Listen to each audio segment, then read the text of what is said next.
धर्माच्या नावावर जगाना, धर्माच्या नावावर मला, माणुसकी धर्म आहे या देशाचा, फक्त देशासाठी जगा, फक्त देशासाठी जगा. या उन्नतीप्रमाणे भारताच्या स्वातंत्र्यासाठी ज्यांनी ज्यांनी बलिदान दिले त्या सर्वांना मी योगेश भालेत नतमस्तक होतो.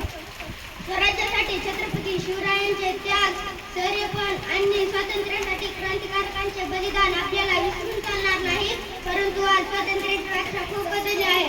स्वातंत्र्य म्हणजे स्वरित्याग झाला आहे की काय असे वाटू लागले आहे. आज लोक जातीच्या आणि धर्माच्या नावाखाली आपापसात भिंडत आहेत, एकमेकांचा खून करत आहेत. सर्वांना